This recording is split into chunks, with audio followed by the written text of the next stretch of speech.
अस्सलाम वालेकुम रहमतुल्लाहि व बरकातुहू। मैं डॉक्टर मोहम्मद फ़हीम, अलीगढ़ मुस्लिम यूनिवर्सिटी। उम्मीद है आप लोग बख़ैर होंगे। ये वीडियो उन मदारिस के फ़ारिग़ीन के लिए हैं जो 2024 में अलीगढ़ मुस्लिम यूनिवर्सिटी के अंदर प्रीतिप यानी BOMS के अंदर दाखिला टेस्ट देना चाहते हैं। उनके ज़हनों में कई सवालात रहते हैं, उनके जवाबात मैं देने की कोशिश करूँगा। कुछ सवालात इस तरह हैं जो कि व्हाट्सएप पे पूछे जाते हैं कि प्रीतिप क्या है, प्रीतिप कौन लोग कर सकते हैं, प्रीतिप का फॉर्म कब आता है, दाखिला टेस्ट कब होता है, रिज़ल्ट कब आता है, फ़ीस कितनी रहती है और प्रीतिप में कितने पेपर्स होते हैं, कितने वक्त के होते हैं। कोशिश करूँगा कि तमाम जो सवालात हैं उनका अच्छे तरीक़े से आपको समझाने की कोशिश करूँ। तो जो सबसे पहला सवाल है वो ये है कि किन मदारिस के फ़ारिग़ीन प्रीतिप के अंदर दाखिला टेस्ट दे सकते हैं। तो मैं ये बता दूं कि CCM 28 मदारिस हैं जो एक लिस्ट है, मैक्सिमम टाइम ग्रुप्स पर शेयर होती रहती है, बहुत सारे ग्रुप्स पर पड़ी है। अलीगढ़ मुस्लिम यूनिवर्सिटी के प्रोस्पेक्टस के अंदर भी उसको मेंशन किया गया है। तो उसके अंदर 28 मदारिस की लिस्ट है जो भी हिंदुस्तान के बड़े बड़े मदारिस हैं। तो उनके फ़ारिग़ीन, तलबा व तालिबात दाखिला टेस्ट दे सकते हैं। दूसरी चीज़ ये है कि उसका फॉर्म कब आता है। तो फॉर्म जो है आपका जनवरी के लास्ट वीक या फरवरी की स्टार्टिंग में प्रोस्पेक्टस आ जाता है और प्रोस्पेक्टस के अंदर बता दिया जाता है कि कब से कब तक तारीख़ है, एंट्रेंस कब है, कितने पेपर्स होंगे, कितना वक्त होगा। तीसरी चीज़ के दाखिला टेस्ट कब होता, तो आप ये मान के चलिए कि मई में ही होता रहा है और मई में ही अभी 2 साल से हो रहा है। कोविड के टाइम थोड़ा लेट हुआ था। उसके अलावा रिज़ल्ट कब आता, तो रिज़ल्ट में वक्त, क्योंकि आपके जो पेपर्स होते हैं वो सब्जेक्टिव होते हैं, आपको लिखना होता है, कॉपीज़ चेक होने में काफ़ी वक्त लगता है। तो और भी कई सारी चीज़ें, कई सारे रीज़न हो सकते हैं। तो उसकी वजह से रिज़ल्ट में 4-5 महीने लग जाते हैं रिज़ल्ट आने में। फ़ीस कितनी होती है, तो आपकी अगर हॉस्टल आप ले लेते हैं तो आपकी फ़ीस सिर्फ 9,000 या 10,000 के आसपास होती है विद हॉस्टल, प्लस आपकी पढ़ाई की फ़ीस, ट्यूशन फ़ीस, और फिर हर साल 6-7 हज़ार रुपये जमा होते हैं। अगर आप हॉस्टल में रहते हैं तो उसका आपको खाने का पे करना होता है, डाइनिंग का, वो आपके 1400-1500 रुपये पर मंथ का ख़र्च होता है, जिसमें आपको खाना, शाम का खाना, दोपहर का खाना और नाश्ता मिलता है। उसके बाद आप लोग पूछते हैं कि इसके पेपर्स किस तरह होते हैं या प्रोसीजर क्या होता है उसका, जो दाखिले का। तो मैं आपको समझाने की वजह से एक चीज़ बता दूं कि जो बड़े मदारिस हैं तो उसमें 100 तलबा को लिया जाता है, लेकिन वो लोग भी एक दाखिला टेस्ट कराते हैं, उसमें हज़ारों की तादाद में लोग आते हैं, लेकिन जितने लोगों को उनको लेना होता है उतने लोगों को वो लोग ले लेते हैं। यही बिल्कुल सेम चीज़ अलीगढ़ मुस्लिम यूनिवर्सिटी में है। अब 6 सीट्स हैं, तो उन 6 सीटों में यानी जितने लोग भी दाखिला टेस्ट देते हैं तो जो टॉप 6 होंगे तो उनको ले लिया जाता, बाकी को वेटिंग में रखा जाता है। वेटिंग में कितने लोग होते हैं, तो वो 1 पे 3 या 20 लोगों का नाम वो वेटिंग में निकालते हैं या 15 का निकालते हैं। लेकिन वेटिंग में आने का प्रीतिप के अंदर ख़ासकर इस कोर्स में कोई, मुझे नहीं लगता कि बेनिफिट है। अगर किसी को चांस हो सकता है तो वेटिंग नंबर 1 को हो सकता है। वेटिंग का क्या मतलब होता है, एक सवाल जो कई सारे हमारे दोस्तों को नहीं समझ आता। तो वेटिंग का मतलब ये है कि क्लियर एडमिशन पे 6 लोग हैं या किसी भी कोर्स में ज़्यादा हैं, तो अगर क्लियर वाला एडमिशन छोड़ता है जिसको, जो 6 लोगों में था, तो वेटिंग नंबर 1 को ले लिया जाता। अगर 2 छोड़ते तो वेटिंग नंबर 2 का भी एडमिशन हो जाएगा, 3 छोड़ेंगे तो 3 का हो जाएगा। लेकिन प्रीतिप में कोई छोड़ता नहीं है, तो इस वजह से वेटिंग क्लियर नहीं होती है। और ये वेटिंग का मतलब है, कई लोग पूछते हैं, जो कि मुझे शुरू में बताना चाहिए था, कि प्रीतिप क्या है। तो प्रीतिप 1 साला कोर्स है अलीगढ़ मुस्लिम यूनिवर्सिटी के अंदर, जामिया हमदर्द दिल्ली के अंदर, और सल्फिया है ना, 2 कॉलेज बिहार के अंदर हैं, वहाँ पर। इसी तरीक़े से पंजाब में एक कॉलेज है प्राइवेट, वहाँ पर। तो 1 साल का कोर्स होता है। इसके अंदर जो मदारिस के तलबा व तालिबात, जो इन लोगों का दाखिला होता है, तो उन लोगों को, क्योंकि बहुत अच्छे से हम लोग साइंस नहीं जानते, तो उन लोगों को साइंस पढ़ाई जाती है, जिसमें कई सारे सब्जेक्ट पढ़ाए जाते हैं। जैसे क्या केमिस्ट्री पढ़ाई जाती है, जूलॉजी पढ़ाई जाती है ना, बॉटनी पढ़ाई जाती है, इंग्लिश पढ़ाई जाती है, और आपको फ़िज़िक्स पढ़ाई जाती है। मतलब आपको उस प्री टिप के 1 साल में तैयार किया जाता है ताकि आप BOMS के पहले साल में उन किताबों को समझ सकें जो थोड़ा सा इंग्लिश में होती हैं और मुश्किल होती हैं। तो इसलिए आपका ये 1 साल का प्री टिप का कोर्स, आपको इसलिए आपकी क्लास बिल्कुल अलग की जाती है, आपको तैयार किया जाता है ताकि आप आसानी के साथ उस कोर्स में, यानी बैचलर ऑफ यूनानी मेडिसिन एंड सर्जरी के अंदर आप अच्छे से चल सकते हो। अच्छा, साइंस क्या पूरे अच्छे से कई लोगों के जहन में रहता है कि कितना पढ़ाया जाता है, क्या पढ़ाया जाता है, तो वो ख़ास चैप्टर्स पढ़ाए जाते हैं जो डॉक्टरी के अंदर काम आते हैं। उसके बाद जो है, जो सवालात हैं, जो जितने मेरे जहन में हैं, बाकी जो चीज़ रह जाएगी नेक्स्ट वीडियो में बता दूंगा। कई लोगों के ये है कि प्री टिप के अंदर, ख़ासकर मैं अलीगढ़ मुस्लिम यूनिवर्सिटी की बात कर रहा हूँ, तो अलीगढ़ मुस्लिम यूनिवर्सिटी के अंदर आपके 3 पेपर होते हैं। तो जो 3 पेपर हैं तो उसमें वो 2 वक्त में होते हैं। कई लोग पूछते हैं क्या एक ही दिन में पेपर हो जाते हैं, पेपर कैसे होते हैं? तो मैंने आपको बताया कि 3 पेपर्स होते हैं, जिसमें सिर्फ पेपर्स के नाम पहले मैं बता दूं आपको। एक पेपर होता है अरबिक, दूसरा पेपर होता आपका उलूम शर्क़िया, तीसरा पेपर होता आपका उर्दू। तो जो आपके अरबिक का और उलूम शर्क़िया का पेपर है, ये सुबह के वक्त में एक ही साथ में दोनों पेपर होते हैं। वक्त 3 घंटे होता है आपके पास। पेपर्स एक साथ आपको मुमतहिन दे देते हैं कि भाई आप ले लीजिए। तो एग्ज़ामिनर जो है आपको साथ में दे देगा आपकी दोनों कॉपी। अच्छा, पर्चा अलग से नहीं मिलता, जैसे कि कई बार ऐसा होता, हम जो मदारिस के अंदर पर्चा या कई सारे पेपर्स में ही पर्चा अलग मिलता है और कॉपी अलग मिलती है लिखने के लिए, तो ऐसा नहीं होता। आपके जो सवालात होते हैं वो उसी कॉपी में होते हैं, उसी में उसको जवाब देना होता है और उसी में उसको फिर जमा कर देना होता है। उसके अलावा जो है तो 2 पेपर ही आपके हो गए 3 घंटे के। मिसाल के तौर पे मैक्सिमम टाइम जो पेपर आपका होता है 10 बजे से और 1 बजे तक होता है, 3 घंटे। और आपको अरबी का पेपर भी उसी में करना है और उलूम शर्क़िया का भी करना है। शाम में जो पेपर होता है आपका, तो वो पेपर होता है उर्दू का। उर्दू का जो पेपर होता है वो 2 घंटे का होता है, लेकिन उसमें वो बहुत ज़्यादा लॉन्ग क्वेश्चंस नहीं होते, उनके जवाब बहुत जो है बहुत ज़्यादा लिखना नहीं होता है, तो उसके लिए 2 घंटे काफ़ी होते हैं। लेकिन सुबह में जो टाइम होता है वो काफ़ी शॉर्ट होता है, आपको तेज़ लिखना होता है और मुख्तसर लिखना होता है, मगर जामे लिखना होता है। तो शाम का जो पेपर उर्दू का होता है उसमें वो 60 नंबर का होता है और उसमें आपको 2 घंटे मिलते हैं। क्योंकि मदारिस से सारे लोग उर्दू से बहुत अच्छे से वाकिफ़ होते हैं, तो हद से हद वो 1 घंटे के अंदर उस पेपर को कर लेते हैं और करने के बाद वो फ्री रहते हैं 1 घंटे तक, या जो थोड़े से अच्छे ज़हीन है वो उसको पेपर को चेक करते रहते हैं। अब सवाल आता है, मैं एक एक पेपर पर आपसे बात करता हूँ। जो आपका मेन चीज़ है, जो बहुत सारे लोग पूछ रहे हैं, जो फ्रेशर हैं, कई मदारिस से हैं वो, तो अब हम एक एक पेपर की बात करेंगे, उसके निसाब की बात करेंगे। तो आपके सबसे पहले अरबी का पेपर होता है। तो आप पूछते हैं कि अरबी का पेपर किन किन किताबों से आता है या उसका अंदाज़ क्या होता है, ऐसे कह सकते हैं। तो अरबी का पेपर आपके 75 नंबर का होता है और 75 नंबर किन किन किताबों से आता है तो आप उसको नोट कर सकते हैं। देखिए, अलक़रातुल वाज़िहा सालिस, इससे एक सवाल या 2 सवाल इससे आते हैं।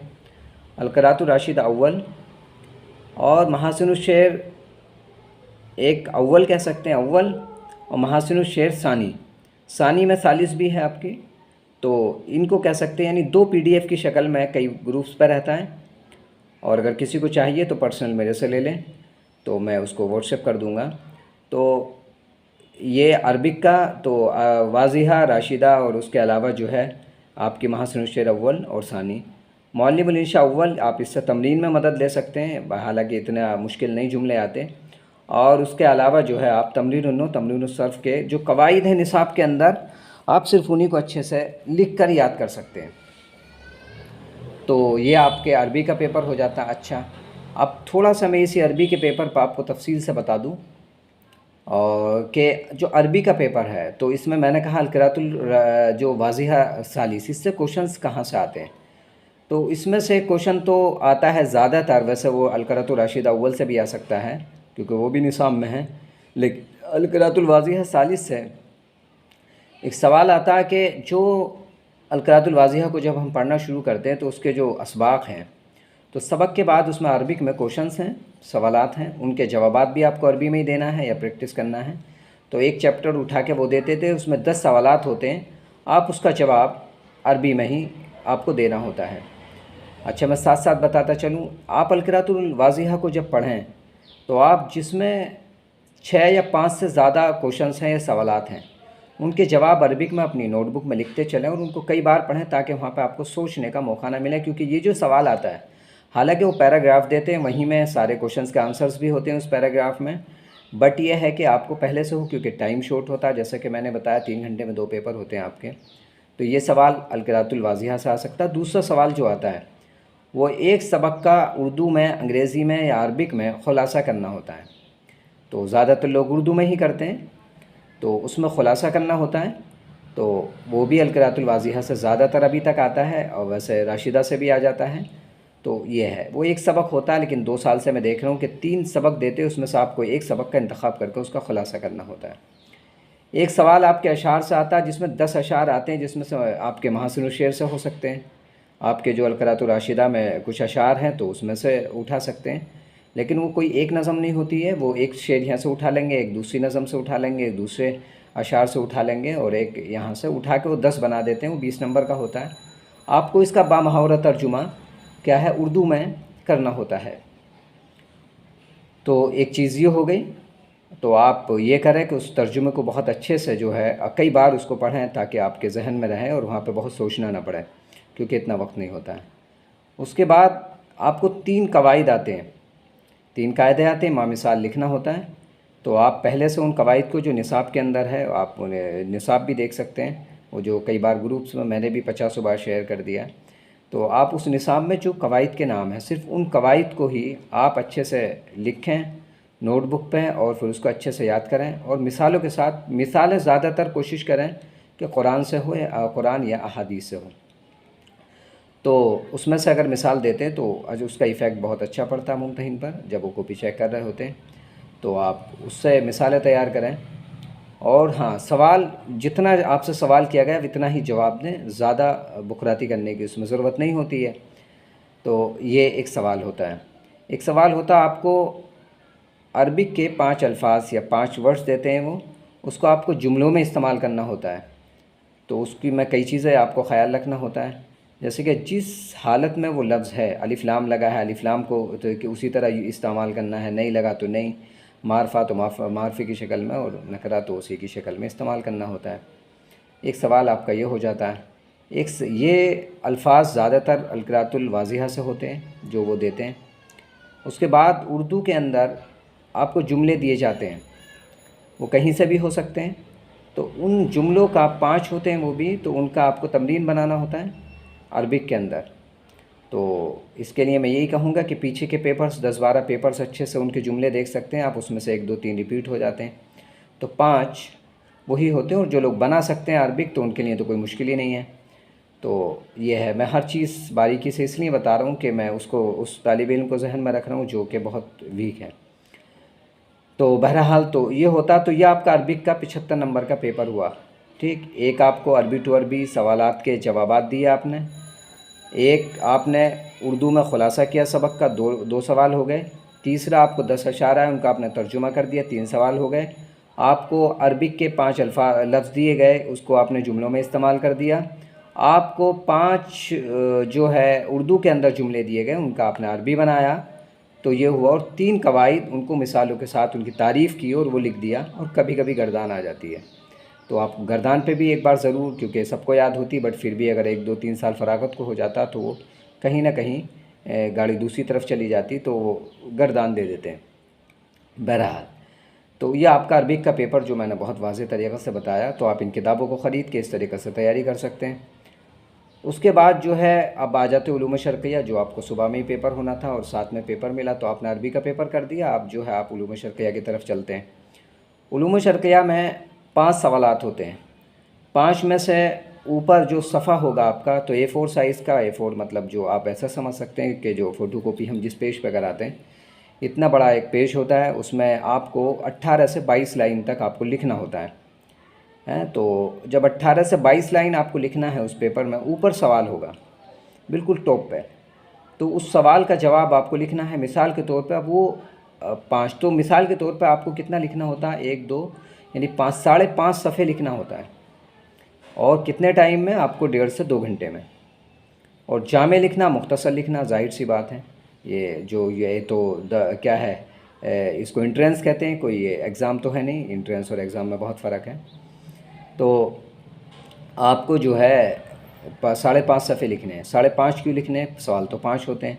तो एक सवाल वो ऐसा देते हैं लास्ट वाला कि जिसके लिए वो 1.5 सफ़ा छोड़ते हैं, और वो सवाल काफ़ी लॉन्ग होता है, लेकिन वो भी आपको बड़ा जामे मुख्तसर लिखना होता है। आपको ऐसा सवाल होता है कि आप उसके लिए सफ़ात भर सकते हैं, लेकिन आपको वो भी 1.5 सफ़े में लिखना है। तो सवालात आते कैसे हैं, कहाँ से हैं, किस किताब से हम मदद ले सकते हैं? तो मैं ये कहूँगा कि देखिए, हम सबसे पहले कुरान को, एक सवाल कुरान से आता है। मिसाल के तौर पर कुरान की जमा तदवीन लिख दीजिए, मक्की मदनी सूरतों का फ़र्क वाज़े कर दीजिए, मक्की मदनी सूरतों की बुनियादी तालीमात लिख दीजिए, या मदनी सूरतों पर मुख्तसर सा तारुफ़ कराइए। इस तरीक़े से आपको एक सवाल देंगे। तो ये है कुरान की जमा तदवीन, बहुत मशहूर सवाल है, फेवरेट है अलीगढ़ मुस्लिम यूनिवर्सिटी के जो लोग पेपर्स बनाते हैं उनका। आप ऐसे तैयार कर सकते हैं। एक सवाल वह हदीस से देते हैं, हदीस की जमा तदवीन लिखिए, क़दीम सहीफ़े उनका तारुफ़ कराइए, ऐसा आपसे दे देंगे। हैं, तो ये सवाल हदीस से एक हो गया, कुरान से एक, हदीस से। फिर एक सवाल ये शख्सियात से देते हैं। कुछ शख्सियात शामिल निसाब है आपके निसाब में, उनको भी नाम लिखे गए, जैसे सर सैयद अहमद ख़ान है, मौलाना अबुल कलाम आज़ाद हैं, और हाँ ऐसे कह सकते हैं शायद हकीम अजमल ख़ान भी शख्सियात में ही हैं। तो आप दे देंगे सर सैयद अहमद ख़ान की तालीम ख़िदमत लिखिए, हैं, सर सैयद अहमद ख़ान, और जो उर्दू अदब, ऐसे एक मज़मून लिखवा लेंगे। कभी कह देंगे लास्ट में दे देंगे वो 1.5 सफ़े वाला सर सैयद अहमद ख़ान की हालात जो भी ज़िंदगी है उसको लिखिए, हयात व ख़िदमत लिखिए, ऐसे कह सकते हैं। तो एक शख्सियात पे से दे, एक शख्सियात पर आपको सवाल दे देंगे वो।